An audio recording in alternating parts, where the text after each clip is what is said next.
Mwanaume mmoja alianguka kutoka juu ya jengo kwa bahati mbaya. Wakati mchumba wake alipohisi kwamba yuko hatarini, mara moja aligeuka kuwa maji na kuruka hadi upande wake. Haraka akaunda mpira wa maji miguuni mwake na kuutumia kuwasaidia kutua salama chini. Baada ya kuona nguvu hizo za ajabu, mwanaume akatambua kwamba mchumba wake si mtu wa kawaida, lakini kwa sababu ya hofu kubwa akapoteza fahamu. Alipoamka tena, alidhani yote yaliyotokea ni ndoto tu. Wakati huo mwanamke akaingia chumbani na akamwonyesha umbo lake la joka. Mwanaume akapoteza fahamu tena na mwanamke akamzaba kofi ili amke. Alipojaribu kukimbia, mwanamke akatumia uchawi wake kumfunga kwenye sofa. Kisha akamwambia kwamba yeye ni joka la mafuriko lililofungwa kwa miaka 1000 na kwamba lulu yake ya joka ilikuwa ndani ya mwili wa mwanaume huyo. Hapo ndipo mwanaume akaelewa kwa nini mwanamke huyo alisisitiza sana kuolewa naye. Wiki moja kabla ya hapo, mwanaume alimkuta mwanamke huyo amezimia kando ya bahari. Ili kumwokoa, alimpa pumzi ya mdomo kwa mdomo. Mwanamke alipofumbua macho, alidhani yeye ni mtu mbaya na akajaribu kumshambulia, lakini akagundua hawezi kutumia nguvu zake za uchawi.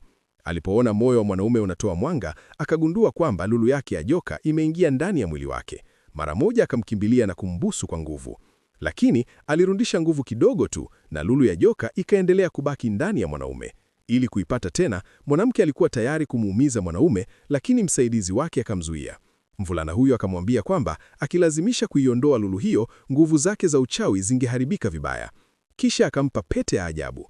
Kadiri mwanamke atakavyombusu mwanaume, nguvu atakayopata zitahifadhiwa ndani ya pete hiyo. Mvulana pia akamuonya awe makini, kwa sababu kama mwanaume atambusu mtu mwingine, lulu ya joka inaweza kuhamia kwa mtu huyo. Tangu siku hiyo, mwanamke alianza kumfuata mwanaume kila siku. Wazazi wa mwanaume walidhani yeye ni mpenzi wake. Ili kumsaidia, mvulana akadanganya akisema yeye ni mtoto wa mwanaume na mwanamke huyo.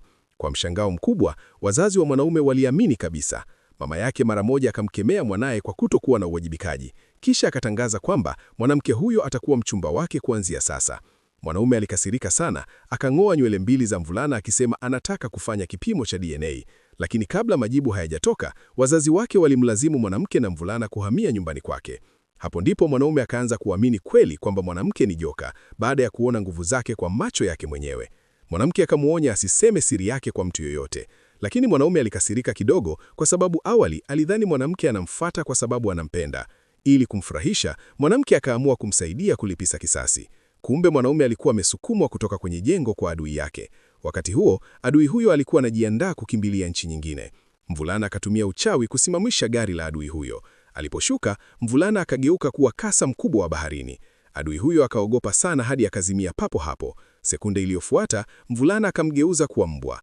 Mwanaume alishangaa sana kuona nguvu za mvulana huyo. Hakuwahi kufikiria kwamba mtoto huyo pia ana nguvu kubwa kiasi hicho. Waliporudi nyumbani, mwanaume alimuita msaidizi wake kumtembea kwa sababu bado alikuwa na hofu. Lakini msaidizi wake alidhani ana wasiwasi kuhusu kipimo cha DNA. Wakati huo, wazazi wa mwanaume walifika wakiwa na majibu ya kipimo.